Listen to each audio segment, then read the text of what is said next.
এখানে স্বর্ণের যে বিস্কুটগুলো আছে সেই বিস্কিটগুলো পাওয়া যায় এখান থেকে। চাইলে আপনারা ভালো স্বর্ণ 21-22 ক্যারেটের 24 ক্যারেটের মধ্যে আপনারা কিনে দেশে নিয়ে যেতে পারেন।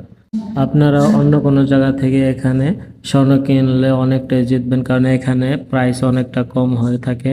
তো এখান থেকে আপনারা যারা কাঁচা স্বর্ণ বা বিস্কুট কিনে নিয়ে যেতে চান দেশে যাওয়ার জন্য বা দেশে পাঠানোর জন্য, তো আপনারা এখানে আসতে পারেন।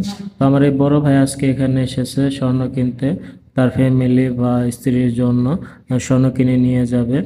তো ভিউয়ার্স, এটা হচ্ছে সৌদি আরবের রিয়াদ শহরে বাংলাদেশি ভাতা মার্কেট। এই মার্কেটটার নাম হচ্ছে ইয়ামিনী গোল্ড মার্কেট। তো আপনারা যেখান থেকে আসেন না কেন, যদি কোনো ট্যাক্সি ড্রাইভারকে বলেন যে সৌদি আরবের রিয়াদে ইয়ামিনী গোল্ড মার্কেটে যাব বাংলাদেশি মার্কেটের সাথে, তো এখানে যে কোনো ট্যাক্সি ড্রাইভার আপনাকে এনে নামিয়ে দেবে। তো আপনারা ভিউয়ার্স এখানে অবশ্যই